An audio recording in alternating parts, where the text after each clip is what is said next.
2019 яркий, насыщенный, печальный, веселый. Каким он только не был. Для каждого свой, уникальный, временами сложный, богатый на события. Безусловно, были взлеты, падения, появилась новая работа, учеба, свадьба, цели, планы. Все было. И несмотря на все сложности, конечно, хорошего было намного больше. Оно и создает заряд на новый 2020 год. Одним из самых ярких событий 2019 года по праву можно считать рождение полумиллионного жителя Ингушетии. Маленький Мухаммед уже завидный жених. Только родившись, он стал владельцем квартиры, машины и капитала. Юбилейный житель республики, четвертый ребенок в семье Дзейтовых, появился на свет в последний день весны. Внук родился, рада была, да еще с такими подарками. Конечно, для нас это большая неожиданность.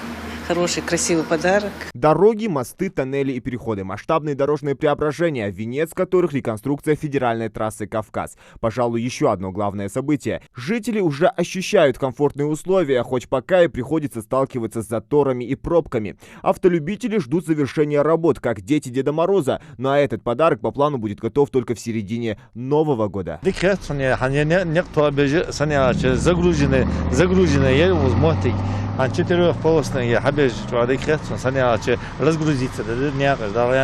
А вот Патимат Тумгоева, учитель истории и обществознания, каждое достижение республики, успехи в учебе детей расценивает как достижение в личной жизни. 2019 год для нее прошел стабильно и спокойно. Вообще 2019 год, он такой хороший год был, такой интересный был. Вроде никаких проблем у меня в 2019 году особых не было. Все, за что бралась, кончалось такими вот хорошие результаты были. У меня, в общем, будь Олимпиада, пожалуйста, призеры.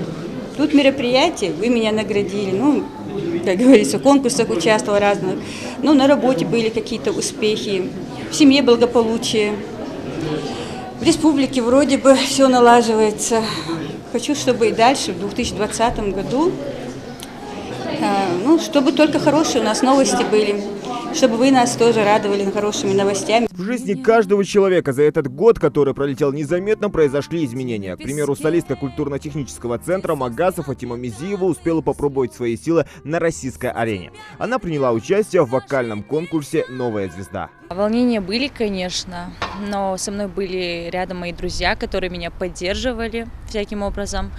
И могу сказать, что я выступила достойно, потому что все были довольны. Старый год унес вместе с собой ряби и помехи, а новый принес идеальное качество картинки, звука и 20 доступных каналов. Ингушетия вместе со всей страной перешла от аналога к цифре. Для Молотхан Цичоева это стало одним из радостных событий. Более 30 лет немой синий экран в тандеме с нечеткой картинкой и хрипотцой буквально испытывали нервы на прочность. Без проблем. Ой, это радость.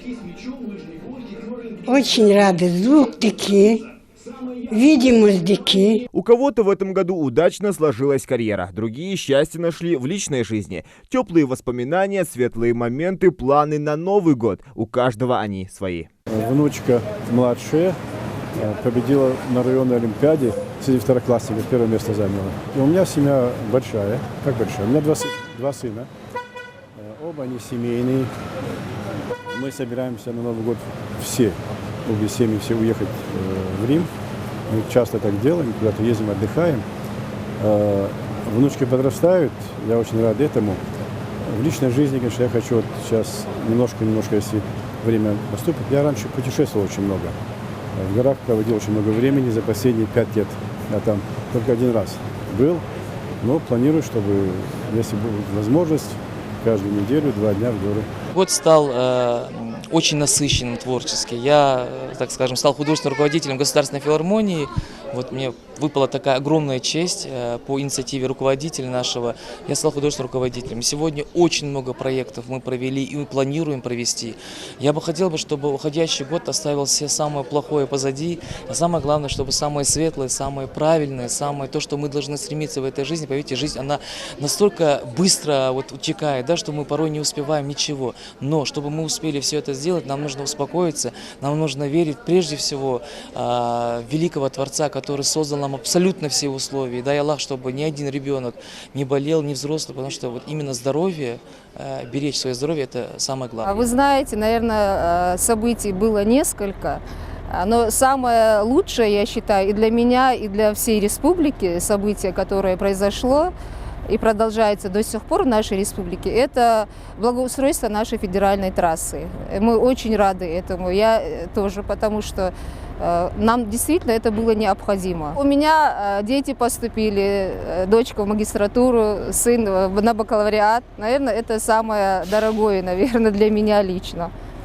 Потому что это очень важно. Наше счастье – это наши дети. Вот уж для кого цели и желания на Новый год практически не отличаются от уже загаданных ранее. Для спортсменов это всегда еще не покоренные международные и мировые спорт-арены. Ведь им всегда есть к чему стремиться. А бороться в прямом смысле слова за свою мечту они умеют как никто другой. Этот год прошел отлично. Алхамдулиллах. Я выполнил свои цели. Хотим на России, допустим, становиться первыми. Первый, второй, третий – это хорошо. Но надо стать чемпионом, допустим, в своей весовой категории, своим возрастом. Это надо стать чемпионом.